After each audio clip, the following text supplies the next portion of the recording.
Okay. Well, welcome back, everyone.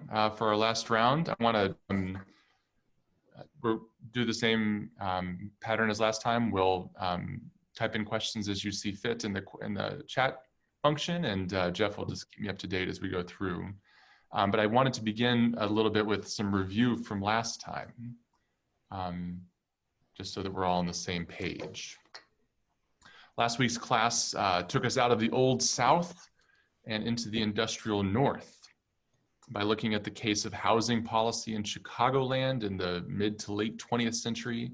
We could see the enduring effects of racism long after the legislative civil rights movement, and even after steep declines in racist sentiment. The laws changed and people's feelings changed, but the neighborhoods on Chicago's west side remained impoverished and Black, and the western and northern suburbs remained wealthy and white.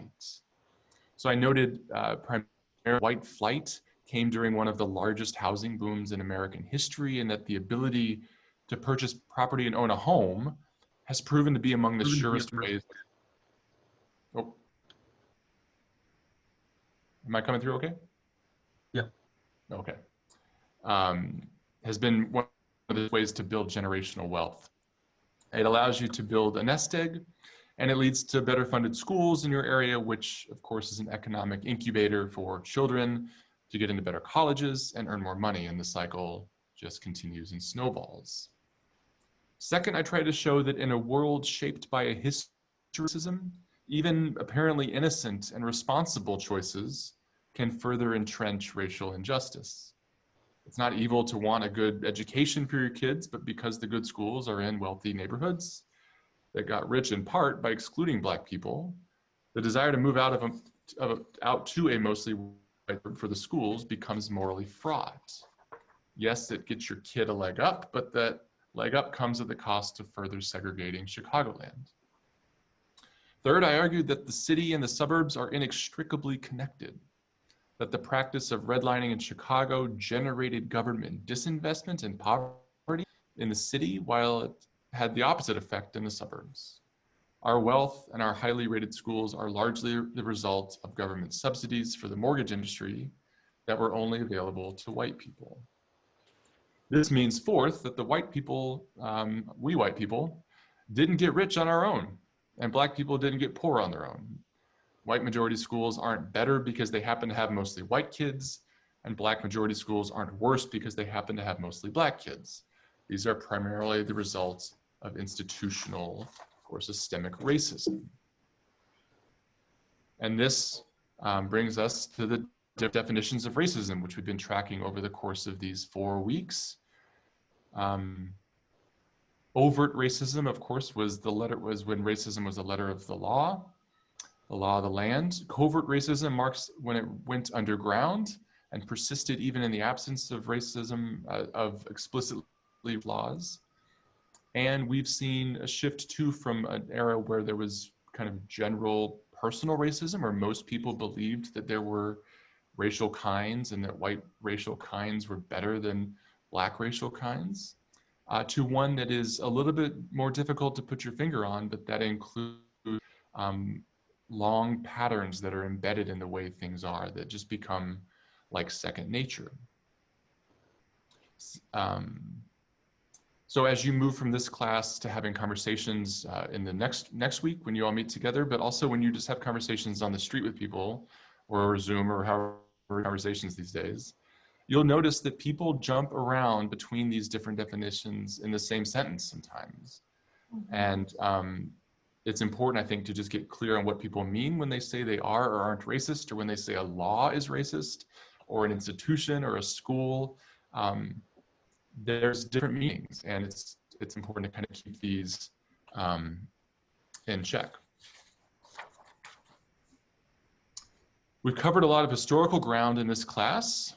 That's because I've suggested that race is not just an idea with the vocabulary, but an institution with a history. Recall that the Greeks and Romans, no one thought about social differences in terms of race. It hadn't been invented. It only came into existence in Spain in the 15th century, and then later in Germany and Britain in the 17th century. And yet this idea that was invented out of whole cloth, that most scientists say has no base in our literature, still matters so much in the United States. This is the case because race became institutionalized over the course of American history. And that's why it's been so important to spend half of our time walking through the long history of our nation. It's not just because the history is interesting, it's because we cannot understand the present without at least some understanding of how it came to be. Hopefully that has been made clear. To show you what I mean though, imagine having a conversation about race with someone who hasn't taken this class and who doesn't know much about the history of race in the United States. Imagine how different this person's conclusion would be if he looked at these wealth gap statistics. If he didn't know that white people had extracted wealth from black people as slaves for 250 years, or if he didn't know that white Southerners made it almost impossible for black people to accrue wealth after they were emancipated, or if he didn't know that black people were systematically excluded from the mortgage market that built the wealth of America's white middle class, then he would likely conclude that the reason black people have 1/10 the amount of wealth as white people has to do with their work or their intelligence or their culture of poverty, as some scholars have put it. Based on those judgments, that person might argue that it is entirely unfair for the government to offer programs specifically aimed to help black people. They might insist that affirmative action programs in college admission, for example, examples of reverse racism. You may have seen that there was a decision in the Supreme Court today about that actually held up Harvard's policies for admissions as non-discriminatory towards Asians. So these are still very live debates today. So if you've known the history of the United States a little more clearly from this lens, you know better than to fall for these kind of arguments. The clearest and most coherent way to explain these enduring racial inequalities is to trace out the historical and enduring practices of discrimination. Knowing the history of race means that we now have a better understanding of how we got to where we are. So that leaves us with the question. Now that we've studied how we arrived at the present, what does this all mean for us here and now in the present? How should we understand our moral situation as predominantly white congregations in predominantly white suburbs? And the million-dollar question is, what should we then do? The history can only tell us so much. We can learn a lot about what not to do, but discerning what we should do is much trickier. One of the central lessons I hope we've gleaned from the past two sessions is that Americans have tried a whole host of methods to repair our racial divisions and to live up to the ideals inscribed in our nation's founding documents. American abolitionists tried everything from starting mass campaigns to sparking slave revolts. American legislators have passed countless laws, and American Supreme Court justices have issued rulings. American citizens have organized movements for justice ranging from small community groups to the nationwide campaigns we saw in the 60s and yet again here in the summer of 2020. Through all of these methods and many more, Americans have made considerable progress. And yet it must be said that the question I posed in the second class about what American redemption might look like remains very open. This is so because for all the progress we've made, other Americans have taken great pains to undercut that progress. This back and forth between progress and backlash, progress and then backlash, used to be much clearer. When the bad guys wore white robes and burned crosses, it was obvious who was for progress and who was for backlash. But since racism has gone largely underground in the mid-20th century, since the forces promoting segregation and inequality require statistical analysis and maps and charts to be identified, it's become much more difficult to figure out how to get on the right side of history. In fact, I think the line between progress and backlash gets even murkier when we look closer to home. You see, the story I've been telling has been the story of an evil that began in a land far away and in the very distant historical past. And each week it has kind of crept closer and closer to home. This went from medieval Spain to the cotton plantations in the Mississippi Delta, to Jim Crow segregation in the South, to racist housing policies in Chicago. This evil has outlived its original purpose, changed forms, and even crept into our neighborhood arrangements and our bank accounts. But tonight I want to direct our attention closer yet. I want to explore the relatively recent discovery that as much as 70% of the American population exhibits racial bias even though they don't know they have it. These biases are unconscious. They lie below the surface of our minds, even though we think we're acting in a perfectly fair and just way.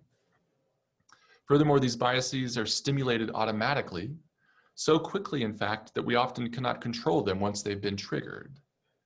So tonight, I want to talk about implicit bias.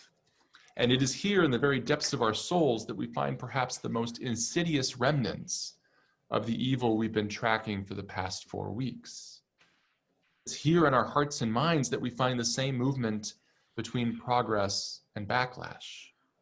It runs through our history and our neighborhoods and even ourselves. And yet, I think that it's precisely when we come to terms with this unnerving truth that we might also begin to glimpse surprising, gracious freedom that gives us reason to hope even yet. So tonight's class is called Evil Lies Close at Hand, America's Original Sin and Christian Responsibility. I've tried to give kind of an historical analysis and some sociological analyses, but now tonight we're going to hopefully get into the theological analysis, which my dissertation thinks is an important extra level of analysis. Hopefully it will show other things that aren't just revealed by the history and the sociology. So, as I've already noted in our first session, race is one of the first things we notice when we see another person. We categorize people on race in the first 100 milliseconds of perception. That's before we detect their gender. That's so fast that even if you're trying not to see it, you can't help but have already seen it. It happens to us. We don't do it intentionally. This was also from our first class, but I noted that infants as young as 6 months old have been shown to non-verbally categorize people by race. Toddlers at the age of 2 can use racial categories to predict people's behavior. And 3 to 5-year-olds have been shown to not only categorize people by race, but also to express bias based on a person's race. Most scholars think that these are not biases that are taught explicitly. No one tells their kids, or not many of us tell our kids to be biased against Black people, for example. But they watch TV. They watch who we invite into our homes. They watch who we work with and who we don't work with, and they come to their own conclusions.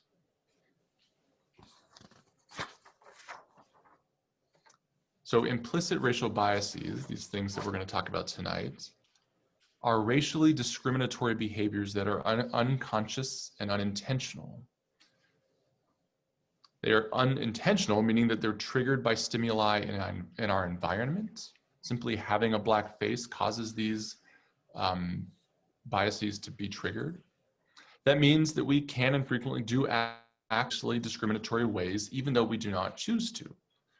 In these instances, it's not that we decide to make judgments based on race, but we do it automatically.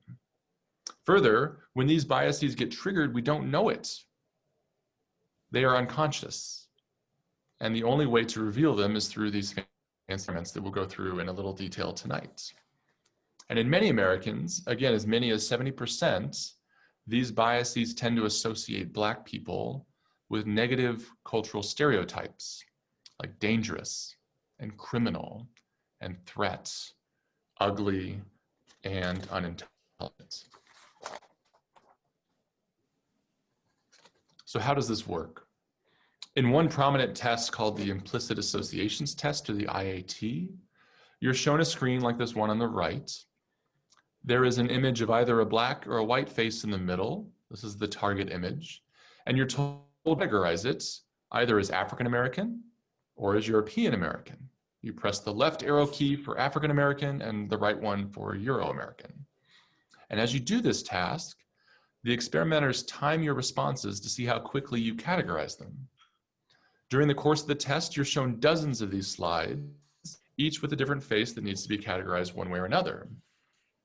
But the clever trick of these experiments is that they stick another word up there right next to the racial identity marker. In this screen, they've paired the word good with African American and bad with Euro American. They've done over 26 million of these tests. You can take it yourself actually on Harvard's website, the Harvard Implicit Bias Lab. So they've got a lot of data to work with. And it turns out that most of us will categorize Black faces as African American faster when the racial identity is paired with a negative word, like lazy, bad, stupid, or untrustworthy. On the other hand, we categorize Black faces more slowly when it's paired with a positive word like good, smart, pretty, or honest. Now, when the target face is a white person, the exact opposite happens. We categorize it more quickly when it's a good one, more slowly whenever it's a negative word. And the conclusion that these scientists draw is that our minds are more easily associating white people with positive things and Black people with negative things. So the idea is that our brains are kind of confused for a moment when they see a Black face with a positive attribute attached to it. And that takes a little bit more processing, a little slower process in order to complete the categorization task. But it goes more quickly when it's stereotype congruent. Now, this task you might think is pretty innocent. No one's going to lose a job or get hurt over a few microseconds of lag time categorizing faces. But this quickly gets much worse. In weapons bias studies, participants are subliminally primed with either a Black or a white face. So the researcher would flash an image on the screen of either a white or Black person, but they do it so quickly that the subjects don't know they've seen it. So it's a very quick kind of flash.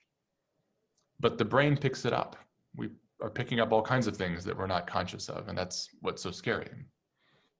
Then subjects are instructed to identify a garbled image of an object as either a garden tool or a weapon. So you can see the garbled image there, the bottom one.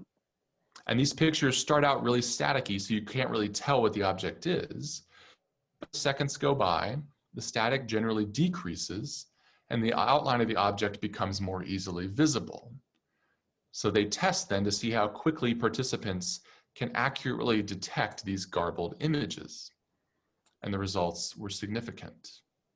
When participants were subliminally primed with faces, they detected weapons more quickly. Priming with the white face actually slowed perception of weapons. And participants more frequently misidentified garden tools as weapons when they'd been primed with a Black face. So the conclusion here, again, these are scientists trying to break down our psychological processes into their bits and drawing conclusions about them. This is what experimental psychologists do.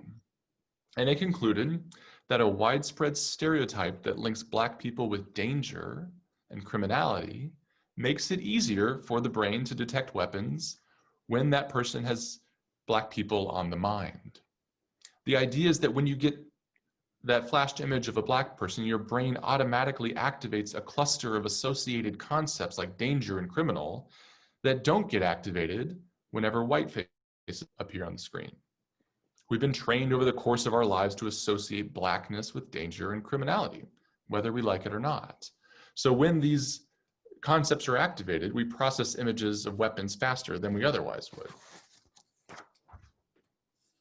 And as if that's weren't frightening enough, there is even more chilling studies to be seen on the phenomenon of shooter bias.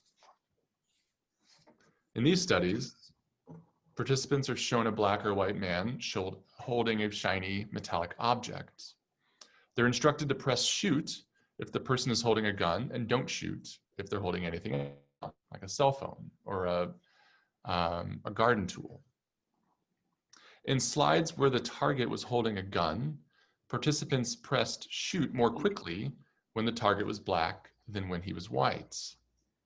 And when the target was not holding a gun, participants pressed don't shoot more when the target was white than when he was black.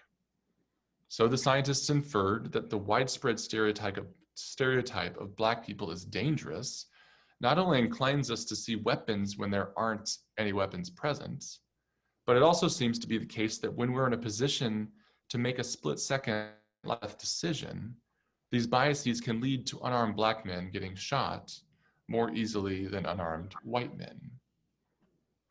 Furthermore, researchers found that both black and white people show signs of this shooter bias in similar levels. That's one of the most insidious parts of these biases, is that white people and black people tend to have them in different degrees, but not always. And some of these biases, like shooter bias, you do find similar levels in black and white subjects. So just to put a point on this, the national conversation about police brutality has often focused on the question of whether cases of police shootings of unarmed black men is a matter of just a few bad apples, or if it's a systemic problem. We saw this in the presidential debate. There's questions if the candidates think that racism is systemic, or if there's just a few kind of backward racists still out there in the force. And what these studies show is that even if there are bad cops who actively want to hurt black people, and there probably are, a very significant proportion of the US population seems to be prone to make similar mistakes. To be clear, this isn't at all to excuse police brutality. There are studies that show actually the police are a little bit better than the general population on discerning whether it's a weapon or a garden tool. But this is to make it clear that the biases that the police express are not limited to the police, that these are things we all, many of us, have. Now, weapons and shooter bias indicate some of the most severe consequences of implicit bias and some of the most politically salient, given it seems like the repeated shooting of unarmed black men and women with Breonna Taylor. These can mean the difference between life and death, but studies have also shown implicit bias to be at work in a whole host of situations. Consider music auditions.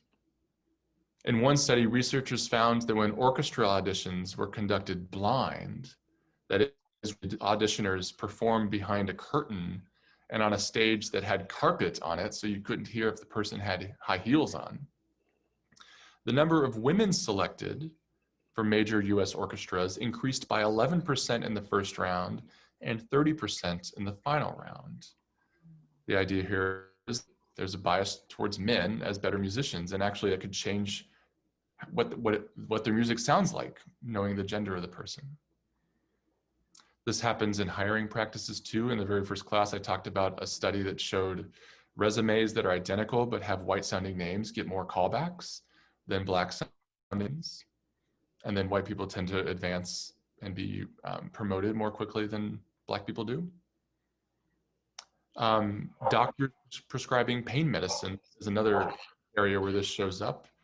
In one analysis of several studies on this topic, it appeared that black patients received 40% less pain medicine than white people, and Hispanic people received 25% less than white people in emergency room situations.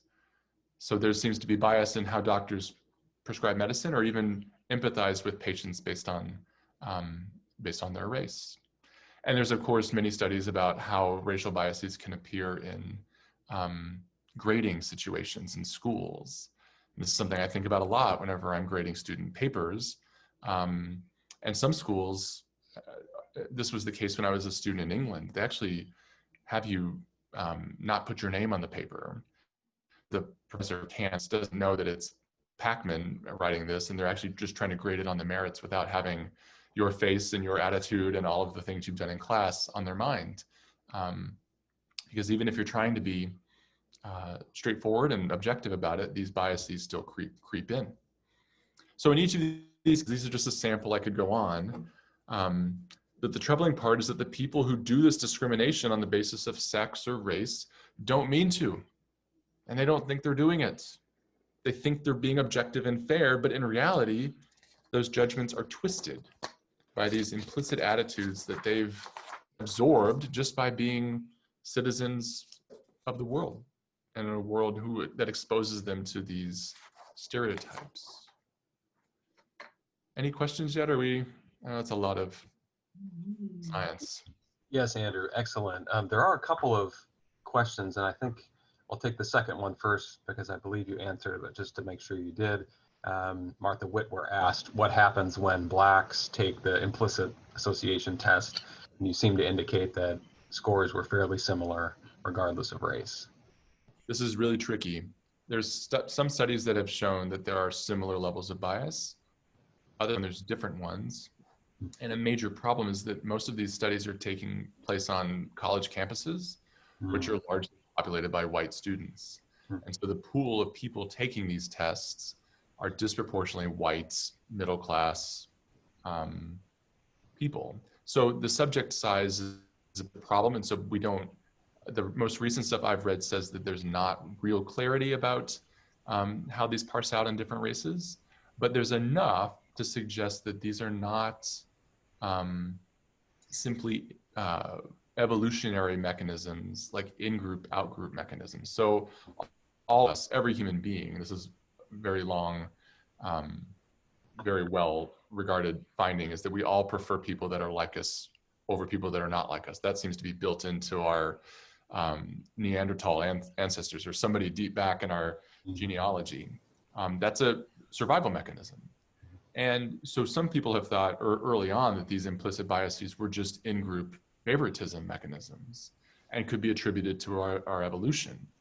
But because Black people and brown people too have shown similar anti-Black and anti-brown biases as white people, it's evident now that they are not just evolutionary, that these are actually culturally inscribed, which means that Black and brown people can have anti-Black and anti-brown biases. That's part of the. Can I ask something there? Sure. I know that homicide rates have tended to be higher in communities of color, and that Blacks are often the victims of homicides. I mean, that happens more often than it does to whites. So I was curious if now, I worked for 9 issues on the gun problem in America. If now, do you think the image of a young white man with a gun, because we've had mass shootings that have been committed usually by young white men, I just wonder if that might be changing. Very well could be. And the other thing about these biases is that since they're not happening at high level thought, it's not clear whether what the image of a gun means to a person. Be that there's this association that just triggers this other image of a Black face or a white face. Those can only be changed by exposure. And so to your point, it very well could change over time as white people seem to be, if there's a flood of white people using guns in violent ways, then that could change them. So they're not set in stone, but there's enough stability in these to show that they do track with larger cultural trends. Mm-hmm. But that's also one reason the Black life expectancy has been lower, is because young Black males get killed by guns. So that has brought down the life expectancy as well. Sure, yeah. Can I ask a question related, or did you want to continue? So I was just, Mary Watt asked a very good question in the chat about how do we overcome these implicit biases. And I don't know, maybe this is more about, I don't know if it's about implicit, but I went to the Evanston City Council Zoom. Well, it was for our 3 wards last night. And, it's become evident to me that like this, your talk, just getting to know people in the community and attending these Zoom meetings, that, it's everywhere. And I don't know if it's helping me overcome an implicit bias, but and also Pastor Allison led me to another talk where I heard somebody, a black man talk about what it was like to live in Wilmette. And it just, you know, something in me just crumbled, you know, and I think until we feel that, well, I don't know, I'll just say that until we feel that, like, God, you know, what have we done? I mean, what have I thought? You know, what if I mean, I'm a musician. I know about that implicit bias, you know, and putting up the screen and all that, but it didn't ever occur to me, like, living with it every day, you know. Anyway, it's just, I think about it all the time now. So it doesn't feel good, but it doesn't feel, it's more like, I don't know, just a growth thing, maybe, hopefully. I mean, I feel so dumb saying this, being white, I don't know. But anyway, that's just a comment. No, But please continue with it. no, I appreciate your candor. I mean, it is terrifying. What drew me to study this is that it shook me. It shows how deeply this stuff, again, race wasn't a thing until 1500, and now it's in us so deeply that we can't stop it. I mean, that is really terrifying. It shows how deeply social we are, and how strongly conditioned we are by what we see. I mean, this is why television and media are important things to be concerned about, because they shape our brains in ways that we can't totally control. Now, I should say that these are not death sentences, or you're not permanently stuck with these. They can change, and the more they study them, the more they see that they're malleable. But they don't change by us learning like facts about Black people or white people. They change through training. So sitting in front of a screen, one famous one is where you sit and you're shown faces of Black people with positive stereotypes next to their faces. And you can show over time that repeated exposure to a face of a Black man in a 500 company or something like that will shift your biases for a time. These require really intense training over a lot of time. And it's not clear to me, and this is still a live question, about how long those changes last. Because again, you could sit in a lab all day long and be retrained like a Pavlovian dog to have the right response. But then you go back out into the world and you're still subjected to Chicago that looks like Chicago does, right? Where poor parts of town are Black and brown and wealthy parts of town are not. And so that flood of images persists, even if we change it, even if we do these really intense, labor-intensive tests, trainings. Andrew, that was the other question from Mary Watt. So how do we overcome these implicit biases? Hopefully you are going to provide some answers, she writes. So maybe that was one of them, but perhaps you'll get to some more later on. Yeah, I think there's a way to think about these that may be living with them, even though they're not perfectly eradicable. Because who wouldn't want that? If we could just flip a switch and all of a sudden we've got unbiased brains, you know, I would want that things, but I also, yeah, it's complicated. So hopefully I'll come back to that in a bit. Any more questions though, Jeff, or is that? Could I just say one other thing? My daughter is from Central Asia, so she is in New Trier, which is 85% white, but the world, it's helped me to realize the world is only about 16% white. So in fact, we as whites are a minority in the world, and that has helped me when I see people from Asia. Most people in the world are Asian, Indian, you know, we are actually, and so it's kind of humbling to realize that whites are a minority, and we shouldn't act as if we are the majority, because we're not. So. You raise a good point though, that so most of these tests have happened in the United States, these implicit bias tests, but they find similar tests in other countries around the world. And so there is this association of whiteness with positive characteristics. With success, or with success. Yeah, because I mean, this goes back to the lecture on colonialism and chattel slavery, right? I mean, in South Africa, in Brazil, in India, in Hong Kong, white people were in charge, right? I mean, all of these vastly different places, that there was a racial hierarchy put in place, and the sedimentation of that, the series of effects that have produced our world, rely heavily on that. So, but I think you're right. I mean, consider what a minority we are, and yet why in the world are there these biases that link us at the top? It's shocking. Okay, great questions, friends. Thank you. Let's move to the next bit. So what I think this means is that figuring out how to end enduring racial inequalities in the US has gotten even harder. Again, when the bad guys were using fire hoses and canines and billy clubs to beat up peaceful protesters in places like Selma, it was easy to know, well, easier at least, not all of us did, but most of us could figure out how to be one of the good guys. You try not to be a violent bigot like Bull Connor.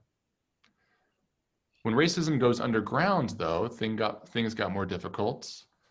Even people with seemingly innocent choices about where to send your kids to school can end up getting caught up in the evil of racism. So if you want to be one of the good guys there, you might think about advocating for low-income housing in wealthier white suburban communities, or tutoring at-risk Black or brown kids to help close the racial gaps in the nation. We should certainly do all those things. All the progress we've made since 1619 has come from people of conscience pushing for positive change. But this research on implicit bias suggests that the quest to be one of the good guys is even more fraught than we thought. Even when we think we're doing the right thing, even when we're trying to be truly fair and colorblind, even when we're trying to be good, there is a good chance that we're still harboring these biases that have real world effects.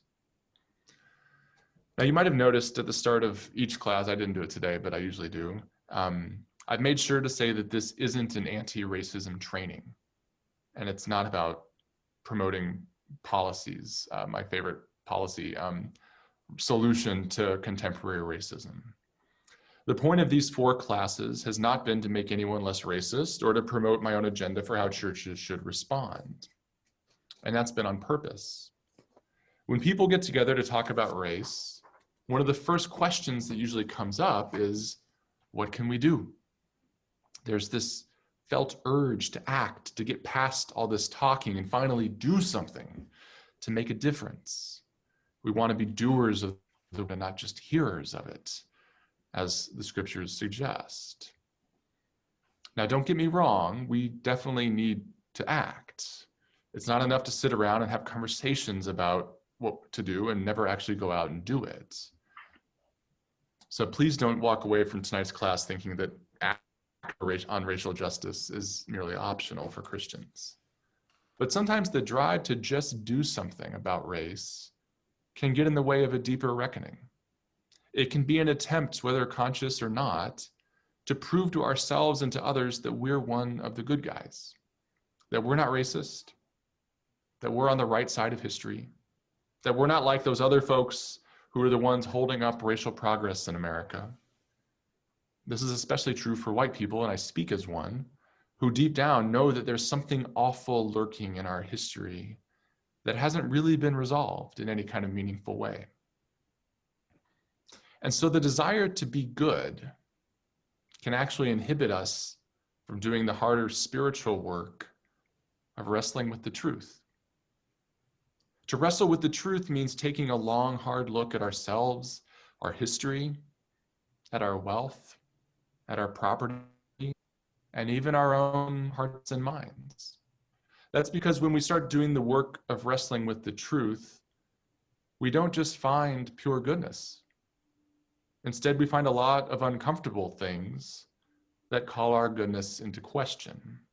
It's that icky feeling that I've and others have talked about when you realize these biases are in me. The fact that so much of the history we've covered over the past few weeks, the fact that it's been a surprise to some of us, attests to this fact. The reason that the uglier parts of our national and local history aren't as well known as the triumphs and the glory is because they threaten the notion that we're somehow morally exceptional, that we are the spotless city on a hill. Whenever the truth and the desire to be good come into conflict, the latter usually wins out. The inconvenient bits of the story that challenge our self-conception get overlooked, relegated from our active to our passive memory. Oh yeah, I heard that once. Or they get erased altogether. And that distorts how we think about what we should do. If we overlook all the ways that people have been locked out of the American dream, it might seem like the racial wealth gap is a product of Black people's laziness and financial mismanagement. If that's the diagnosis, then we might think it's a good idea to try and cultivate middle-class values like hard work and fiscal responsibility in poor communities. If we overlook all the violence that white people have inflicted and continue to inflict on Black and brown people over the course of American history, we might think that the present racial situation is all just one big misunderstanding, that we should just try to get along. If that's our diagnosis, it could seem like the best thing to do is to let bygones be bygones and call for forgiveness and reconciliation without pausing to ask what racial justice might mean first. Or if we overlook all the ways that white people have been given access to social goods like jobs and education and healthcare and mortgages from which Black people have been excluded, it can seem like white people got the nice things that we have strictly by our own wits and hard work. If that's our diagnosis, then any attempt to redistribute those goods might seem like a kind of reverse racism instead of the first steps on the path toward racial justice. In other words, the way we diagnose our current situation informs and affects how we think about changing it. And the desire to be good white people, which I have felt for most of my life, and frequently does get in the way of getting at a diagnosis of what's going on that's truthful and clear, to see our moral and political predicament as it is. Now, I've called this class Coming to Terms with Race because I think that before we decide on some program or policy for how to respond to this present moment, we need to know the truth, that the evil that we so desperately want to avoid is already deep within. The institution of race in America has shaped our society, but also our hearts and minds. This evidence of implicit bias only makes it clear that our desire not to be racist, to be the kind of person who doesn't have a racist bone in our body, is at least for the time being a pipe dream. And our drive to prove how not racist we are only covers up the fact that it's already deep in our bones. So how should we think about this kind of evil that sticks to us like glue, that remains a part of us in spite of our best efforts to be good? And what should we do about it? I want to suggest that Christianity offers us a better way to think about the truth and how it relates to our hope for being good people. And it centers on a word that Paul uses in Romans 7, sin. Here we see Paul write, "When I want to do what is good, evil lies close at hand. For I delight in the law of God in my inmost self, but I see in my members another law, at war with the law of my mind, making me captive to the sin that dwells in my members." Paul is clearly frustrated. He's tormented, I think, in fact, that even he, a Pharisee amongst Pharisees, still finds evil lurking just below the surface. This is a guy who tried like heck to be good, to be righteous before God, to demonstrate his moral goodness, purity. But despite his best efforts, the evil persisted and goodness remained elusive. If you're a white person of conscience, this should sound familiar. But watch where Paul goes with this moral frustration. He doesn't look for ways to evade the truth of his condition. He doesn't just roll up his sleeves and keep trying to be good, the good, righteous guy that he wants to be. Instead, he confesses his sinfulness. Wretched man that I am, who will rescue me from this body of death? And it's in this confession, this truthful acknowledgement of sin and his request to God for help, that freedom and grace finally appear. Thanks be to God, he writes, through Jesus Christ our Lord. Now, I want to suggest that there's real wisdom here that might guide us as we discern what God is calling us to do about race. Confession is something that Christians should know how to do pretty well. I don't know about Presbyterian services, but there's some Lutherans in the house, and I'm in church now. And in nearly every one of our services, we begin with confession. Do Presbyterians do that? Yes? Good for you, Calvinists. Carry on. We say, Lord, we have sinned against you in thought, word, and deed. Sometimes there's even a moment or two in the middle of confession, examine our conscience in silence. I think this is the exact opposite of trying to prove how good we are, whether to ourselves or to other people or to God. It's rather an honest acknowledgement that we are kind of a mess. We were born into a messy world. We've inherited this mess. And now, in spite of our best efforts, we've left quite a mess for those who are to come. There's humility in this practice, an honesty about ourselves that throws a bucket of cold water on our illusions to be anything else. Now, it could seem, some would say, that this would also throw some cold water on our drive to do anything, to change our situation. They might say maybe we need some of these illusions about our goodness to keep from falling into complacency or despair. But according to Paul, it's precisely the moment that we stop hiding from ourselves, when we stop trying to cover up the shameful bits about American history or Chicago's history or our own personal family history, that we begin to see, maybe for the first time, how God is already at work to redeem and heal and bring about justice and to set things right. This is the deep wisdom in Paul's teaching on grace. The only way to prove that we are good and righteous creatures is to lie, to evade the truth. But for Paul, he says, it's not our job to be good, not good. Only God can do that, and God has done it for us in Christ. When confronted with this truth about God, we are set free from the patterns of denial and avoidance, especially when it comes to race that have become so ingrained. This truth calls us not to turn away from sin, but to accept responsibility for it. It's a radical idea. This idea that that a sin that started with Adam and Eve, we didn't bite into that fruit, right? This got started well before us, and it's going to live out long after us.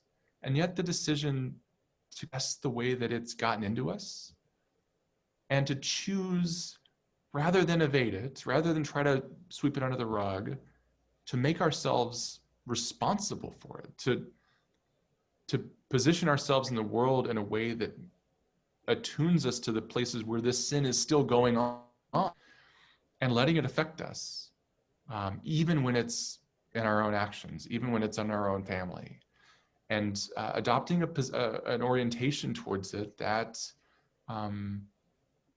that pays attention and tries to find ways to repair and to heal. To do that acknowledges that we're not going to be the ones to fix it. I mean, honestly, the way Abraham Lincoln put it, there's no way to pay back all of the loss of life that slavery took from Black people. There's just nothing to replace a life, let alone hundreds of thousands, millions of lives. And so we'd be foolish, I think, to think that we could redeem that. But let's leave that to God. But in light of God's work to redeem, we can at least take responsibility and to put ourselves in the way of helping that redemptive work happen wherever it is. And so that means attuning ourselves to where this sin of racism still persists, but also looking for movements in the world that are already active, often movements that are led by persons of color, to do that work of redemption and healing. And I think that's a way to confess and to look for places to find, to be, to accept responsibility, and to show love for those who are still suffering from that snowball of sin. So by way of conclusion, I just want to thank all of you participating in this class for the last 4 weeks. It takes courage and faith to do this work of examining our conscience, of confessing what's gone wrong and paying attention to it. But I do really believe that this posture of careful attention to it and examining our own lives, our history, is a way to get past this lie and to open up new possibilities for a less racist world. So thank you for all of your attention. I've got a few questions for us to do in breakout groups. Jeff, sorry, Jeff. Yes, we can do breakout rooms anytime. I'm ready to press the button. Okay, great. We should probably go 10 minutes. I know that's brief, but and then we can take some time next Thursday night for all who can return to do some more extended reflection. But go ahead and prompt us. Okay, just introduce yourselves, say something that stuck out from tonight. And then really this question I want to drive at is, what does responsibility look like for the present and the historic racism that we're trying to confront? So engage those topics if you would.